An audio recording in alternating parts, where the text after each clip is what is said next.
Assalamualaikum warahmatullahi wabarakatuh. Selamat datang di channel YouTube saya. Kali ini saya akan berbagi ilmu tentang menyimak sebagai salah satu keterampilan berbahasa.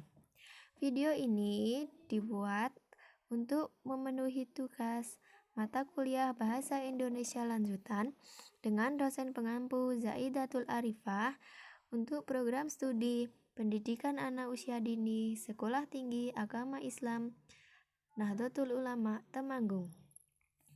Sebelum itu, silahkan like dan subscribe video ini serta nyalakan tombol notifikasinya untuk tidak ketinggalan dengan video-video kami selanjutnya. Oke, kita masuk materi. Menyimak dalam dunia bahasa. Apa itu menyimak? Menyimak, mendengarkan, dan mendengar secara substansial sebenarnya memiliki makna berbeda.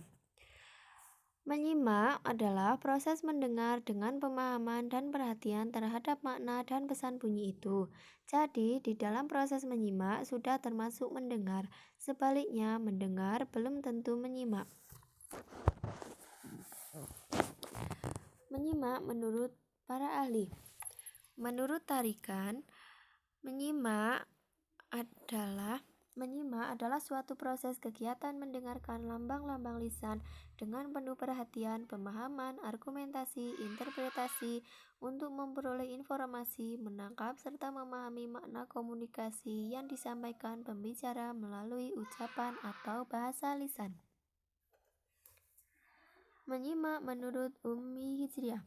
Beliau mendefinisikan mendengar sebagai suatu proses penerimaan bunyi yang datang dari luar tanpa banyak memperhatikan makna dan pesan bunyi itu. Sedangkan menyimak adalah proses mendengar dengan pemahaman dan perhatian terhadap makna dan pesan bunyi itu. Jadi, di dalam proses menyimak sudah termasuk mendengar. Sebaliknya, mendengar belum tentu menyimak. Tujuan dan hakikat menyimak. Tujuan dan hakikat menyimak yang pertama adalah untuk mendapatkan fakta. Yang kedua adalah untuk menganalisis fakta. Ketiga adalah untuk mengevaluasi fakta. Keempat, mendapatkan inspirasi. Kelima, mendapatkan hiburan. Keenam, memperbaiki kemampuan. Pendapat ini saya ambil dari Profesor Suryani. Lalu, apa hakikat dari keterampilan menyimak tersebut? Menyimak merupakan suatu proses yang dalam hal ini mencakup kegiatan mendengarkan bunyi bahasa, mengidentifikasi, menginterpretasikan, dan mereaksi atas makna yang terkandung di dalamnya. Kemampuan menyimak dapat diartikan pula sebagai koordinasi komponen-komponen kemampuan, baik itu kemampuan mempersepsi, menganalisis, maupun menyintesis. Tahapan menyimak. Menurut Morris, tahapan menyimak ada 5, yaitu hearing atau mendengarkan, attention atau perhatian, perception atau menafsirkan, evaluation atau menilai, respond, reaction atau mereaksi. Menurut Suryani, menyimak ada 9 tahapan. Pertama, yaitu menyimak secara berkala. Kedua, menyimak dengan perhatian dangkal. Ketiga, setengah menyimak. 4, menyimak serapan. 5, menyimak sekali-kali. 6, menyimak asosiatif. 7, menyimak dengan reaksi berkala. 8, menyimak secara seksama. 9, menyimak secara aktif. Bagaimana tahapan menyimak itu? Menyimak berkala yang terjadi pada saat anak merasakan keterlibatan langsung dalam pembicaraan mengenai dirinya. Menyimak dengan perhatian dangkal, yaitu terjadi karena sering mendapat gangguan dengan adanya selingan-selingan kepada hal di luar pembicaraan. Setengah menyimak terjadi karena terganggu dengan kegiatan menunggu kesempatan untuk mengekspresikan isi hati serta mengutarakan apa yang terpendam dalam hati sang anak. Menyimak serapan karena keasikan menyerap dan mengabsorpsi yang kurang penting. Menyimak sekali-kali, yaitu menyimpan sebentar apa yang disimak, hanya memperhatikan kata-kata yang menarik hatinya saja. Menyimak asosiatif, Menyimak asosiatif hanya mengingat-ingat pengalaman pribadi yang secara konstan yang mengakibatkan penyimak tidak memberikan reaksi terhadap pesan yang disampaikan. Menyimak dengan reaksi berkala, yaitu dengan membuat komentar atau pertanyaan. Menyimak secara seksama dengan sungguh-sungguh mengikuti jalan pikiran pembicara. Menyimak aktif, yaitu untuk menemukan pikiran, pendapat, dan gagasan sang pembicara. Tipe dan model-model menyimak dan implementasinya.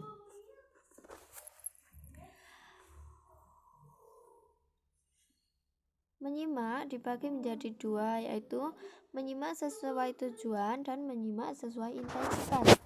Menyimak sesuai tujuan dibagi menjadi 5, yaitu menyimak untuk belajar, dilakukan umumnya di sekolah, kampus, atau tempat kursus. Menyimak untuk hiburan, yaitu untuk memperoleh hiburan. Jenis menyimak ini berhubungan dengan dunia pertunjukan. Tujuan dari kegiatan menyimak jenis ini adalah untuk memperoleh hiburan dan menghilangkan rasa jenuh atau kebosanan dari rutinitas sehari-hari. Menyimak untuk menilai. Dalam hal ini, penyimak melakukan tugas sebagai juri atau perlombaan yang biasanya berhubungan dengan bahasa, seperti lomba pidato, membaca puisi, membaca Al-Quran, dan dapat juga lomba menyanyi. Menyimak untuk mengapresiasi. Menyimak jenis ini mirip dengan menyimak untuk hiburan. Namun, pada menyimak jenis ini ada nilai tambahannya, yaitu penyimak dapat menyertakan perasaannya pada hal-hal yang disimaknya. Menyimak untuk memecahkan masalah. Bertujuan untuk memecahkan masalah dapat berujung pada menyimak untuk memperoleh informasi yang berdampak pada pemecahan suatu masalah.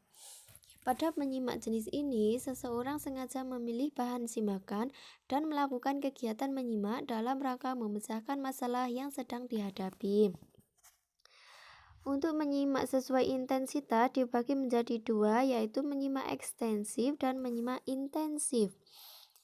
Menyimak ekstensif adalah menyimak mengenai hal-hal yang lebih umum dan lebih bebas terhadap suatu ujaran, tidak perlu di bawah langsung dari seorang guru. Menyimak ekstensif dibagi menjadi 3, yaitu menyimak sekunder, menyimak pasif, dan menyimak estetis. Untuk menyimak intensif adalah proses mendengarkan yang dilakukan secara sungguh-sungguh dengan konsentrasi yang tinggi untuk menangkap, memahami, dan mengingat informasi. Menyimak intensif dibagi menjadi 3, yaitu menyimak kritis, menyimak untuk mencari kesalahan atau kekeliruan, bahkan juga butir-butir yang baik dan benar dari ujaran seseorang. Menyimak konsentratif atau disebut juga dengan menyimak telaah adalah menyimak untuk mendapatkan atau memperoleh informasi tertentu. Menyimak intensif dengan menyimak kreatif.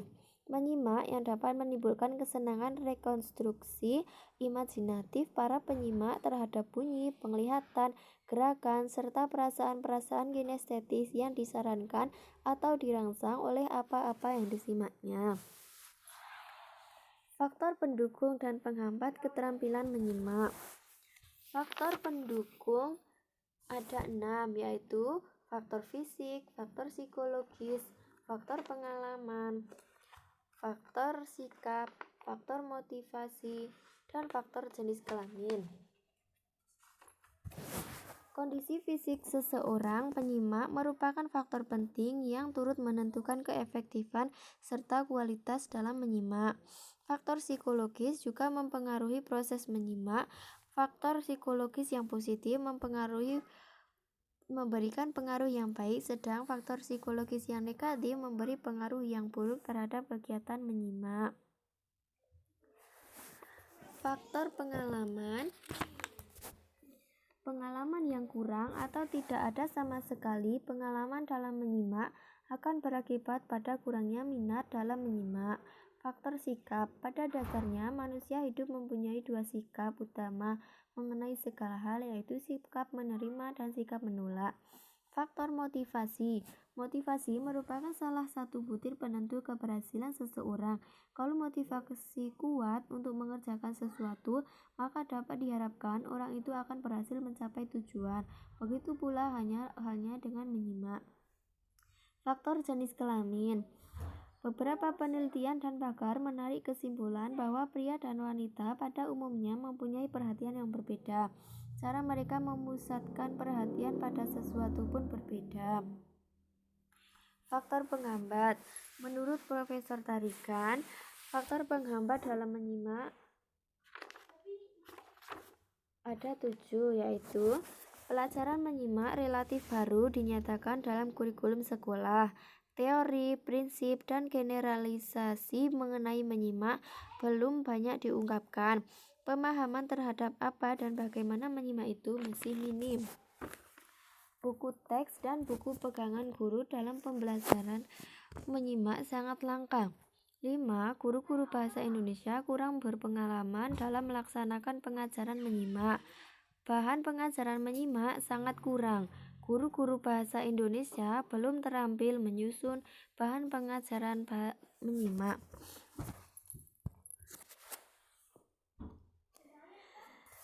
Sekian video tentang menyimak sebagai salah satu keterampilan berbahasa. Terima kasih atas perhatiannya, semoga bermanfaat dan sampai jumpa lagi di video selanjutnya. Terima kasih. Wassalamualaikum warahmatullahi wabarakatuh.